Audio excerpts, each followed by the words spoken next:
Broadly speaking, there are two types of wrestling fans: nerds and losers. No, I can't possibly start the video like that. Broadly speaking, there are two types of wrestling fans. The first type are those who want to be wrestlers. And fair play to them, that's what I say. I could never do that. I could never want to do that. I'm not talented enough, I'm not athletic enough, I'm not brave enough.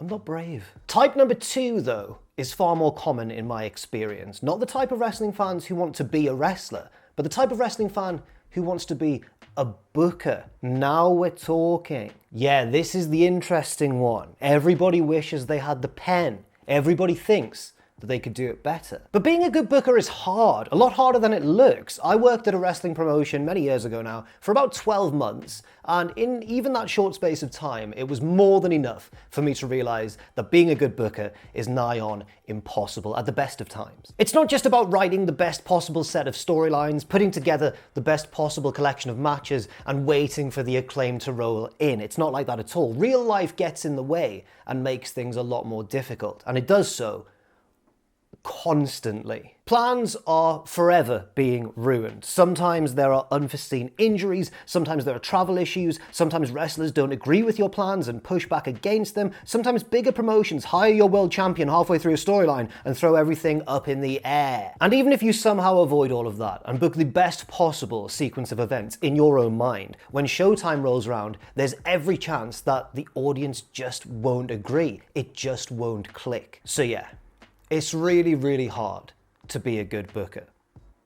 But does good booking even matter? A massive thank you to everybody on Patreon who makes this YouTube channel's existence possible. Thank you all so much. And check it out if you want. Patreon.com/JackTheJobber. So yeah, I'm going to try my hand at one of these video essays, and I started to have this thought quite a while ago actually, around about the time of WrestleMania 40 earlier this year. Now at the previous WrestleMania, WrestleMania 39, we saw Cody Rhodes infamously fail to finish his story. He lost in the main event to Roman Reigns in an all-time shocker of a result in the history of WWE. And it was done in quite uninspired fashion as well, with Solo Sikoa interfering to help Roman Reigns retain, as he had done many times previously. And I think it's fair to say in hindsight that we, the fans who hated the finish of WrestleMania 39, were probably right. Nothing's objective, of course, in wrestling, but I think most of us would agree that it was an example of very bad booking. I was fuming about that finish, man. I was absolutely furious. And I remember very confidently predicting at the time as well that WWE had blown it. They'd blown their golden moment. Cody was red hot at the time, and there was no way that WWE would be able to engineer another peak of such magnitude at any point in the future. They'd missed their big chance with him. Cody versus Roman was done. It was finished. They'd missed the boat. And immediately after that WrestleMania 39, my prediction looked like it was gonna immediately come true. Cody's momentum took an immediate massive hit, and things only got worse as quickly as the very next night on Raw, when Cody was all giddy about getting to team with Brock Lesnar, only to look like a complete idiot again when Lesnar savagely turned on him and beat him down. Cody won the feud against Lesnar eventually, but by this point he had well been shuffled away from Roman Reigns and the main event title scene. He recovered somewhat over the course of 2024. He won the tag team titles alongside Jey Uso, of course, and he led a team of assorted babyfaces in victory against the Judgment Day inside of War Games. War Games. Cody's image had been rehabilitated slightly, but he was nowhere near as over, nowhere near as hot as he had been on the road to WrestleMania 39. Things would never look like that again for him, would they? Well, but let's circle back to that in a second. Things were also looking bad on the other side of the equation too, coming out of that WrestleMania main event. On the Roman Reigns side of things, the bloodline side of things, WWE's centerpiece storyline for the past however many years previously. The Usos left Roman and turned babyface, but then in a very baffling twist, Jey Uso was screwed by Jimmy, who for no reason went back to Roman's side in the main event of SummerSlam. The general consensus around this time was that Triple H and the writers' room had lost their magic touch. Cody's loss to Roman in the main event of WrestleMania 39 wasn't just a disappointing result on the night itself, it was also something which sapped the life out of WWE's main event scene for the remainder of 2023. So yeah, my prediction was looking spot on. They'd blown it at Mania 39 and they were never going to be able to reach such a peak again. Certainly not one where the moment would be as big as it could have been back then. And then something strange happened. Well, we all know what happened, don't we? Cody wins the Rumble, The Rock returns and just takes the main event away from him. The fans reject the idea of Rock versus Roman, Seth Rollins gets involved, and we get perhaps the most monumental press conference angle in WWE history. Everything culminates in Cody finally winning the title at WrestleMania 40, one of the ultimate, most feel-good moments, not just in WrestleMania history, but in the entirety of WWE's history as well. My prediction was wrong. They did it even bigger than the year previously, and I was a fool. And you could argue that WWE got lucky. Certainly I tried to argue that. You could definitely say that they almost made things worse, for example, on that road to WrestleMania 40, when it looked like we were getting Rock versus Roman, it looked like Cody had been screwed again, and the fans were on the verge of outright rebellion. But they turned it round. They did it. They fixed it. They did engineer a bigger peak than Mania 39, and they pulled it off to near perfection. And this is around the time I started to think, hang on, does good booking even matter? The title of this video, because the booking was terrible at WrestleMania 39. It was almost even worse on the road to WrestleMania 40, but in the end, well, none of it really seemed to matter. People don't typically look back at Cody versus Roman at WrestleMania 40 and think, well, yeah, it was a good finish, but they could have done it 1 year previously and avoided all the... No, people don't think that. People think, wow, wasn't that one of the most amazing bits of pure sports entertainment that we've ever seen? I don't think there's any justice in this world, man. And I'm quite grumpy, I suppose, for thinking this way, but there are some storylines that are flawless nearly, from beginning to end, booked to near perfection, and they don't get talked about nearly as much as this very, very flawed saga that we've seen over the past few years. And I'm not just talking about in smaller promotions with very few eyes on them. Here's an example from WWE's own history, and not just that, one featuring two of the biggest superstars, all that we've ever seen. I'm talking about Undertaker versus Shawn Michaels, but not the one at WrestleMania 25, which is still one of the greatest WrestleMania matches of all time for many, many people. I mean, it's many people's favorite wrestling match of all time, full stop. I'm actually talking about the rematch the following year in the main event of WrestleMania 26, the streak versus Shawn's career. And yes, people still do talk about it. I'm not expecting you to think that it's some kind of mysterious match that's been lost to the sands of time. No, people do still have very, very fond memories of Shawn Taker too. They might talk about it less than the first one, at WrestleMania 25, but it's still very fondly looked back upon. Of course it is. But I'm not just talking about the match itself. I'm talking about the storyline that led up to the rematch at 26, because in my mind, it is a perfect piece of booking. If you weren't watching at the time, or maybe you've just never really gone back to check out what happened and what led to the rematch at 26, HBK was accepting the Slammy Award for Match of the Year, the one he lost to Undertaker at WrestleMania 25. Shawn's been in D-Generation X mode around this time, suck it, woo! He's been wearing all the green, he's been joking around with his best buddy Triple H. Then he gets very serious. As he's accepting the Slammy Award, as he's giving his speech, Shawn looks straight down the camera and says he wants one more shot at the dead man, because he knows he can beat him, and he knows he can end the undefeated streak. Undertaker answers that challenge about a month later, and he says, no. Oh. That's because he's the World Heavyweight Champion at this point. He's already beaten Shawn at the previous WrestleMania. He doesn't want to face him again. He's already defended the streak. He knows he can beat HBK whenever he wants. He has nothing left to prove to Shawn Michaels. So Shawn does what wrestlers do around this time of year. He enters the 2010 Royal Rumble because, of course, the winner goes on to have a title match of their choosing at WrestleMania. No prizes for guessing who he was going to choose. And Shawn is so desperate to win the Rumble that he even eliminates his own best pal, Triple H, en route to the Final Four. And it's in the Final Four that reality hits Shawn Michaels in the face in the form of Davey Batista. Walk for miles inside. The elimination itself is amazing. Even as Batista knocks Michaels off the apron, Shawn is still clawing at the ropes, trying to save his own skin, but he can't do it. He hits the floor. It's all over. Shawn Michaels will not be winning the Royal Rumble, and he will not be facing The Undertaker at WrestleMania. The match that the fans really want to see as well, by the way, because they're all thinking how amazing the first one was. It all makes sense. And after that scrambling desperation comes, quite fittingly, heartbreak. Shawn Michaels, heartbreak, HB, yep. Shawn can't accept what's happened to him. He tries to protest the decision, he argues with referees, he shoves one of them at ringside, gets back in the ring, and even super kicks Charles Robinson. It's no use, of course. They don't just let him back in the match. It's over. Shawn's not getting that Mania rematch. Or is it over though?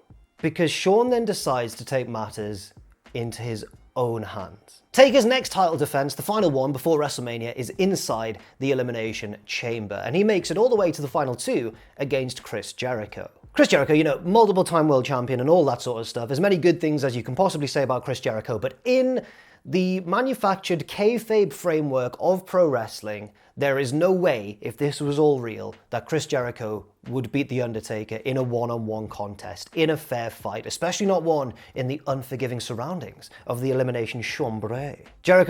There's no way. Undertaker's got this absolutely in the bag. He's going to retain the title, and that's when Shawn Michaels comes up through the floor of the chamber like a cowboy Lucifer, attacks the dead man, and costs him the belt.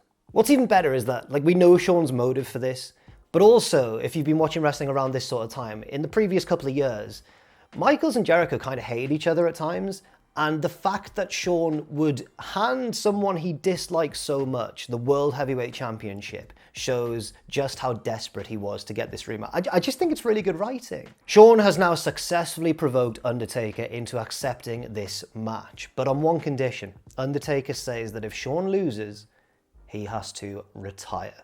Now that is a piece of wrestling booking. But what do you think's going to be remembered more? You know, the build to WrestleMania 26, which I think was about as perfect as it could have been, or the very, very flawed build to WrestleMania 40. The career versus streak match, as amazingly as it was built, isn't even the most famous part of the feud that it ended. People still remember it, yeah, but the one everyone talks about still is the previous one, the WrestleMania 25 one. That's the one that everybody still goes on about to this day. That's the one that WWE themselves constantly champion online as the greatest match officially in WrestleMania history, however debatable that might actually be. And the historic immortalization of that first match, the one at 25, that also has me wondering whether good booking even matters in wrestling, because that match came about not as a result of good booking, but arguably as a result of bad booking as well. The story goes that Shawn and Taker were, this is in real life by the way, not in storyline, but the story goes that Shawn and Taker were so annoyed at not being the main event of WrestleMania 25 that they decided to go out there on the undercard and put on one of the most legendary matches in WWE history out of pure spite. Kind of worked as well, because the main event that year was Randy Orton versus Triple H, and Triple H beat Orton in very slow, plodding, gritty fashion, and having just watched Taker and Shawn tear the house down, no one was really in the mood to be very patient about a match like that. So yeah, as a result of not giving Shawn and Taker the main event slot at 25 and instead giving it to a match that was quite uninspiring, I suppose, WWE were left with one of their most legendary matches of all time in the minds of a lot of their audience. Again, there's no justice. So far, I'm learning that you can craft a magnificent, wonderful storyline with amazing character motivation and the right twists and turns at just the right time, and it's not too overdone, but it's not too underdone, and it's just all perfect. And it probably won't have as much of a legacy as the time they almost messed everything up in grand, spectacular fashion, but then didn't, and it was all right in the end. And this is not exclusively a WWE thing either. Oh no. It's time to take a look at the Death Riders. AEW's most infamous booking stretch, possibly in company history, started off last October. That's when Jon Moxley mercilessly beat one of the most beloved wrestlers of all time to win the world title and sent him into apparent retirement, in that wrestler's home state as well, by the way. That's not the bit that I think's bad, by the way. I remember that result being quite divisive at the time, but I fell on the side of people saying wow, what a bold, brave bit of booking by Tony Khan. I wonder what kind of monstrous heel reign we're going to see out of Jon Moxley at this time. It's going to be fantastic, actually. All the heat he got from retiring Bryan Danielson. What's going to happen? No, it was really bad. It ended up being really, really bad. I was wrong again. Moxley and his evil stable, the Death Riders, embarked on what can only be described as a reign of terror with the AEW World Championship. Not the cool Star Wars kind, the Triple H in the 2000s kind. They carried the belt around in a briefcase because they said the audience didn't deserve to see it. They viciously attacked babyfaces, not just active wrestlers, but retired names and backstage workers and stuff. And Moxley also spoke quite endlessly and cryptically about his reasons for doing all of this, about wanting to scorch the earth of AEW, to drag these young, complacent names on the roster up so that someone could finally be good enough and dedicated enough to beat him and kind of save the company from itself. And to be fair, that all sounds pretty good on paper, doesn't it? I quite liked those elements at first, in the early days of the title reign. I thought, wow, this is pretty interesting. It's quite different, and I can't wait to see who's going to get the payoff, who's going to come up and be pushed to the main event out of the mid-card, who's the young talent going to be, who's going to finally dethrone Jon Moxley at the end of all of this. Then the booking soured badly, and the Death Rider storyline was responsible for not one, but two of the stupidest pay-per-view endings I think in modern wrestling history. At Revolution 2025, Moxley defended the title against the man formerly known as Edge, Adam Copeland, now going by his even newer, even cooler ring name, Cope. Remember the whole point of this title reign being to drag the younger talent up and find someone who can save the day? Yeah, they kind of threw that aside, and now it's time for 51-year-old Cope to save the day, so it was already off to a bad start. Moxley was booked to win this match, but Copeland was being kept monstrously strong in AEW. So now they were going to need to find some kind of way out of this conundrum. How do we have Moxley win without having Cope lose in the main event of a pay-per-view? Well, what they did was drag another storyline into things and ruin that one as well, when Christian Cage cashed in his anytime title shot mid-match and lost, thereby robbing that future plot device of any potential as well. Two birds, one stone. But they're your birds. You want to keep those birds alive, Tony. After Copeland, now Swerve Strickland was being built up to be the one to take the belt from Jon Moxley. And yes, he wasn't exactly a young up-and-comer. He'd won the world title before and everything, but there's no question that he was one of the most popular names on the entire roster. So everyone got behind him. Everyone was like, come on, Swerve, you've got this. You've got this. You've got this, man. You can do it. Swerve couldn't do it. He lost the match because of the surprise return of the Young Bucks, who'd originally left the company because they were scared of the Death Riders, but now they're back and they're working with them. What? So yeah, it was all going really badly. I'm sure you remember. It wasn't that long ago.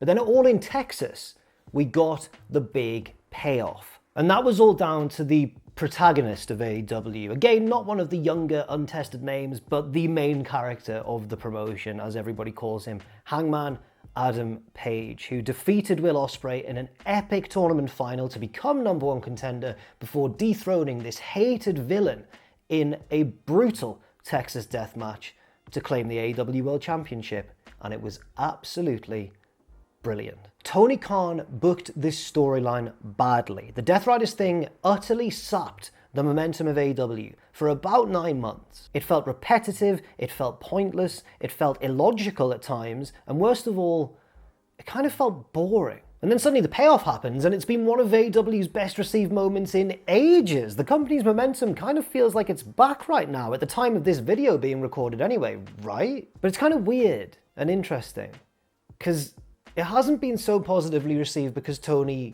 slowly, painfully turned the storyline around with his booking. No, it didn't improve gradually. People were hating the Death Riders thing right up until All in Texas, where Hangman beat Moxley. But, and this is important, it created an environment where everybody was relieved that it was over, and that boosted Hangman's win. Again, bad booking created an atmosphere where the payoff was greatly enhanced because of it. And that doesn't really sit right with me. So yeah, good booking doesn't matter then. Bad booking is being rewarded here, apart from the tiny little bit of good booking at the end. But what I'm learning here is that what you do in the air doesn't matter as long as you stick the landing. And everyone's kind of mainly cheering the landing because they're glad that your routine is finally over. Or in WWE's case, you can do a pretty good routine, almost be about to nail the landing, then horrifically mess up the landing, then almost somehow make it worse, and then recover and do it better on the second attempt. That metaphor wasn't as good as the last one. It's kind of depressing, isn't it? The wrestling world doesn't always reward consistent excellence and patience in booking. Sometimes you can just kind of blunder your way through and be regarded as an excellent genius promoter at the end of it, because only what you do at the end really matters. Except, crucially, this is wrestling still. And as we all know, wrestling has no end. So what do you do next? Let's stick with Hangman Page for a second, because he was the centerpiece of the best story in AEW history. Everybody seems to say. I say it as well. Let's not even argue about it too much. It's the best one, right? You can have a different opinion if you want. Hangman's story was the best one. When everybody cites the amazing Hangman story in AEW, they're not talking about him finally bringing an end to the reign of Jon Moxley. No, they're talking about him finally bringing an end to the reign of Kenny Omega. And this is where I start to feel more optimistic again, because it wasn't just the end of that storyline that caused such an outpouring of acclaim from fans and critics alike. No, it was the entirety of the storyline from start to finish. You could feasibly trace the entire arc to the very inception of AEW, where Hangman Page became #1 contender before blowing his shot against inaugural world champion Chris Jericho. What followed was a long and often quite painful at times exploration of Hangman Page's inner self and his lack of self-confidence, his issues with drinking, his mistreatment at the hands of fellow stablemates in the Elite. It all got quite dark at times. There were moments of glory as well. He won the tag belts alongside Kenny Omega, but was then kicked out of the Elite after turning on the Young Bucks and costing them a tag title shot against himself and Omega. So this wasn't just like everybody cheering on the underdog good guy. No, there were shades of grey all over the place. It was quite complex. Then Kenny abandoned him too after they lost the belts to FTR, and Hangman totally spiraled. And it was the lovable loser babyface faction, the Dark Order, who had to drag Hangman back up. It was a wonderful story of a quote-unquote tough guy, a main eventer, one of the main names on the card, being helped to rediscover himself and find his confidence by people who we weren't meant to ever really take that seriously. And by the end, Hangman's eventual victory over his former tag partner, now this egomaniacal heel, by the way, that was just the cherry on top of an unbelievable, a really amazing, long, slow burn storyline. A great piece of booking. That moment after the title win, by the way, where the Dark Order offer Hangman a beer can and he slaps it away and hugs them instead. Oh my God, that's so good. That was so... Wrestling's not usually that good, is it? Maybe we remember Cody beating Roman as the amazing end of quite a terrifying, malfunctioning roller coaster ride. There was a lot of ups and downs, wasn't there? It was exciting, not always for the right reasons, but by the end, it was awesome. But we remember Hangman beating Kenny as the cathartic end of an amazing journey throughout. In trying to compare and maybe predict the legacies of these two quite recent storylines, years in the future, how are people going to look back at these? It's hard to do so because you've got one which is a longer story, more complete, maybe more of an overarching kind of thing with themes and intricate moments of character development from start to finish. And then you've got the other one which, to be fair, has a higher peak. It will be remembered more widely in wrestling history forever. But it was a moment in time, a shorter moment in time. Both of those things have a lot of value, and you can argue over which one has more value. But I think the first one has far greater purity. So good booking can still matter. It does matter from that perspective.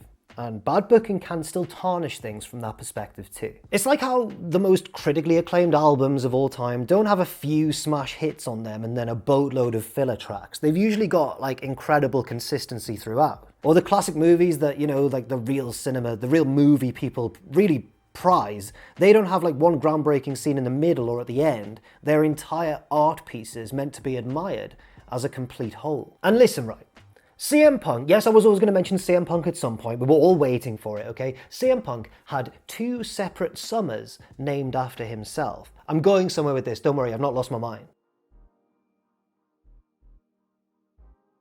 Now, the second summer of Punk, the one in WWE in 2011, is the more famous by far. And that's for a few reasons. It took place in the biggest wrestling promotion, it featured one of the most famous promo segments of all time, and it featured a 5-star classic against John Cena. But it also ended in absolute disaster. Like, the booking became almost unimaginably bad from how good it had started off. Why is Kevin Nash here? Who sent him the text to run in on the main event of SummerSlam? Why is Alberto Del Rio now the champion? What happened? What on earth's going on? This was supposed to be about CM Punk! It's therefore quite impossible to think about the second summer of Punk in purely glowing terms. It's hard to think about it as a storyline, as a piece of booking, without also thinking about how it went totally off the rails. Now, the first summer of Punk, the less famous one, occurred in the mid-2000s when Punk was leaving Ring of Honor for WWE, and to those who know both storylines, It's the far more generally well-respected one, like the Hangman Page storyline, because of the consistent level of quality throughout. And if you don't know that storyline, I wrote about it in a video once for Cultaholic, which I'll put a link to in the description below. Check it out. The first summer of Punk is remembered for just how good it was.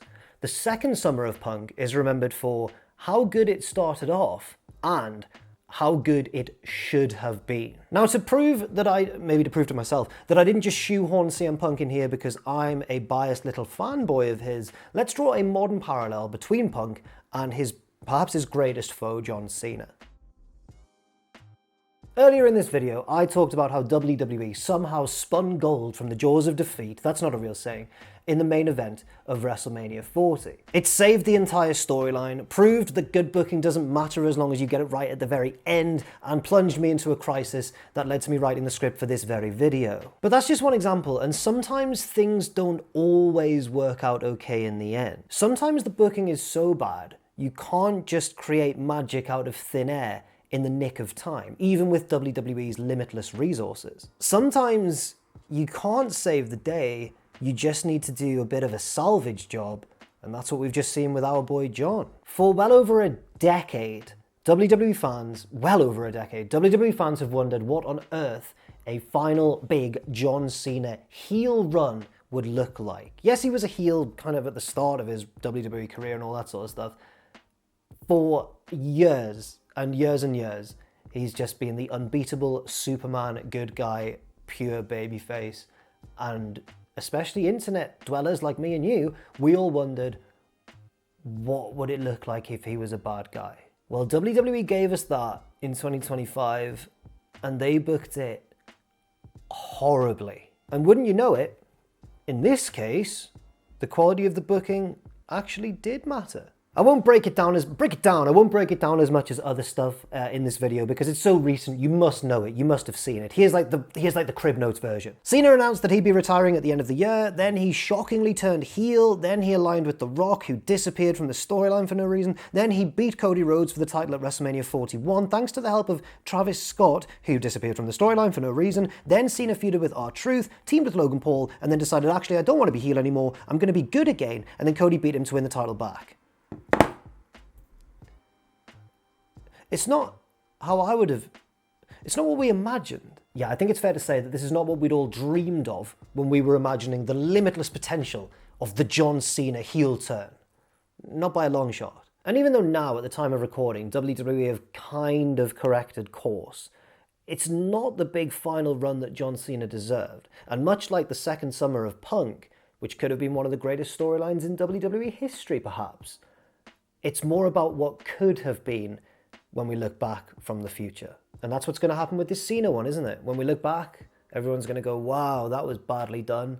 Imagine how good it could have been. And despite vast amounts of wrestling fandom as a whole agreeing with each other for once, agreeing that Cena's heel turn and heel run was done really badly, does WWE even care about that? Yes, when the post-PLE press conferences were still a thing, Triple H would, occasionally snap back at a reporter when he maybe felt like the online heat was getting a bit too much, when people were being too critical of his storylines. But Triple H is also one of the key people, maybe the key person responsible for ushering WWE into this new modern era where, more than ever before, it is so obviously about making money. And don't get me wrong, I'm not stupid. For as long as it's existed, pro wrestling has been ultimately about making money. From way back in the carnival days. But never has it been as egregious, I think, as it is in modern WWE. So now we're faced with a situation where good booking perhaps doesn't even matter to the bookers themselves, as long as they're turning a big profit at the end of the day, whether or not good storytelling even factors into the equation. And I see a lot of this online all the time, and it really annoys me, where like WWE fans and AEW fans, you know what it's like out there, they're at each other's throats all the time and arguing. But one argument that I see spring up a lot in these sort of kind of pointless debates, and one that really annoys me, is the argument that, well, you might not like it, but it made whichever company that person's following, it made them a lot of money though. It was best for business. Who cares if it's best for business? I don't care if the product I'm watching is making a boatload of money. What we should care about, me, you, and wrestling fans, what we should care about isn't the bottom line, the financial bottom line. It's the quality of what we're watching, like a TV series, like any other form of entertainment. And that all comes back to the booking, which, even if maybe it doesn't matter as much to the bookers themselves, certainly matters to us, and certainly matters to wrestling as a whole kind of entity in the world. The quality of a promotion's booking affects something that lives far longer in the minds of the fans than gate receipts or record attendances or any of that sort of thing. It affects legacies. In order for one of the major rich wrestling promotions to survive, good booking isn't really one of its priorities, is it? As we've seen, once you reach a certain level of viewership and a certain level of financial clout, you can go through a period of sustained awful creative and still come out the other side fine. But when we look back at the great eras of wrestling history, these periods of real excellence, every single sustained period of acclaim, of creative genius in wrestling history is underpinned by good booking. The title of the... I'm saying that it does matter. To illustrate this, I'm going to briefly mention two promotions that I haven't mentioned yet in this video. Two promotions that still exist today, but which have very different reputations. In the single most pretentious phrase ever uttered on wrestling YouTube, let's consider New Japan for a second, you guys. In the 2010s, New Japan was the absolute undisputed king of pro wrestling. Not in terms of size, that was WWE of course, but in terms of sheer critical acclaim. And a big part of that was the head booker, Gedo, who, yes, had an outrageous talent pool at his disposal, but also utilised it to somewhere near its full potential. He oversaw a lot in this time.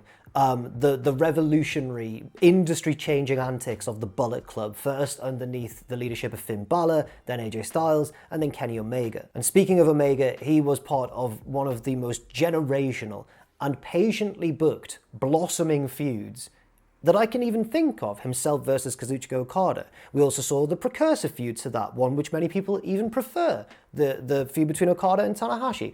There was a lot of good stuff going on in New Japan in the 2010s. And there were drawbacks in that period. Gedo didn't oversee like a perfect decade of wrestling booking or anything.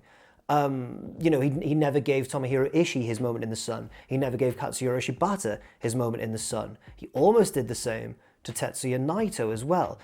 The images have stopped for now, by the way, because New Japan are really hot on, don't use their pictures on YouTube. But despite these negative aspects, most of it, I think, was very positive in the opinion of many wrestling fans out there. And by and large, New Japan's name these days in the wider wrestling world was built off these successful years in the 2010s. I don't think most modern Western or English-speaking fans of New Japan will have been watching back in the 80s or 90s necessarily. Some will, but I think the majority will have jumped on board at some point in the last 10, 15 years. Now let's address the elephant in the room. Yes, New Japan's form has dipped considerably these days. It's never really recovered in the post-pandemic world. It's never really recovered from some of its stars getting older or more injury-prone, or some of them leaving entirely. The formation of AEW did a lot to harm New Japan as well, in my opinion. So things aren't quite as rosy for New Japan these days, and a lot of people are very critical about the promotion these days. But would we hold New Japan to such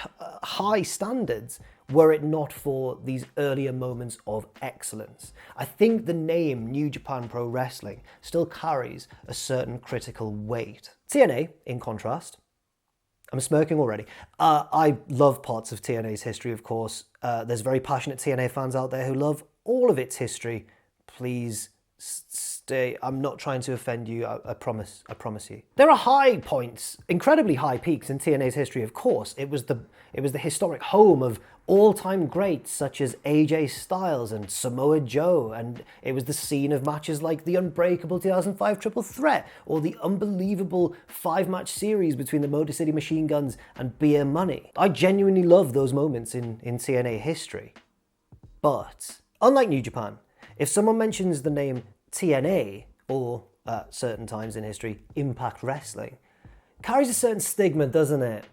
Doesn't sound as weighty as the name New Japan Pro Wrestling. It's a lot more of a loaded series of letters. At various times throughout its history, TNA's bookers, TNA's creative heads, treated the fan base like a joke, and in response, the fan base now kind of treats TNA like a joke. It's still the punchline. Even though TNA's kind of doing fine these days, really, it's still the punchline of many an online message board, of many a debate about wrestling. Lol TNA. New Japan, in contrast, treated its audience in the 2010s incredibly seriously, not like a joke at all. It trusted fans to have the patience and the maturity to allow a storyline to open up and to unfold, and then, in return, paid off that storyline in spectacular fashion, time and time and time again. And often it went the predictable route with match results, and that's absolutely fine, because when the time comes to execute a big passing of the torch or whatever, sometimes you should just do it, and you shouldn't swerve people for the sake of it, which unfortunately is something that TNA has done throughout its history. In doing so, in treating its audience a certain way, New Japan's legacy is even more secure than it previously was. It's not just somewhere where great wrestling could be found in the 70s, 80s and 90s, it's also somewhere where you can now find great wrestling well into the 21st century as well. It has galvanized its own legacy through good booking. TNA, it's more, I'll be kind, it's more of a mixed bag, okay? And to steer things as we approach the end, back to the big fish, WWE. I think Triple H does care a bit about his own legacy in wrestling as well. His overall aim, his main goal, might be to make WWE as monstrously rich and powerful as possible, and his bosses are probably even more that way inclined. However, I think a tiny part of Triple H, like all of us, does still care about good booking. Why else did he get so passive-aggressive, like I mentioned before, at the press conferences when reacting to, you know, bits of negativity on social media? Not about the company's business or the company's accounts or the Vince stuff or whatever. He gets annoyed, doesn't he, when people question the booking, the storylines. Look at his time in charge of NXT. Why did he book that like a classic NWA territory, but upgraded for the modern era with internet darlings from every corner of the world under one roof? NXT at that time, in the mid sort of 2010s, was not the typical WWE way of doing things. It was the latter days of the Vince McMahon regime. It was a weird place, but NXT was like this little haven overseen by Triple H, where, in the opinion of many, including myself, good wrestling could be found. Very good wrestling. It stood out like an absolute sore thumb, and it was clear that it was his passion project, and he loved doing it, and he loved making it good. And also, if Triple H doesn't care about his own legacy as a booker, why didn't he just let Rock versus Roman happen instead of Roman versus Cody at WrestleMania 40? Because The Rock's his boss, he didn't have to stand up to him. It would have been far easier for Triple H just to go, yeah, go on then, Dwayne, you and Roman, it'll make loads of money, people might hate it, but there you go. No. From what we kind of gleaned, Triple H kind of stood up to The Rock, didn't he? That's how it seems anyway. Anyway, what I've tried to express throughout this video is that booking isn't just the matches you put together and the quote-unquote moments you create. It's also the atmosphere that you cultivate within a promotion and the relationship you establish with your audience and the tone of that relationship, how you are viewed by the wider wrestling world. And for us, from the other side of the guardrail, I would quite like if everybody stopped caring about what's best for business, about what makes which promotion, which amount of money or whatever. Why don't we care again about what's put in front of us as critics, as enjoyers of this art form that is pro wrestling? I much prefer when we express what we like and dislike about the storylines placed in front of us. And that's why good booking matters. I've done it. I've brought it all. I've done it. I reached the end. I'm sweating. Good booking matters. It still does, as long as we, the fans, keep it that way. Unfortunately, as the world becomes even more the way it is, it looks like we might be in danger of losing that.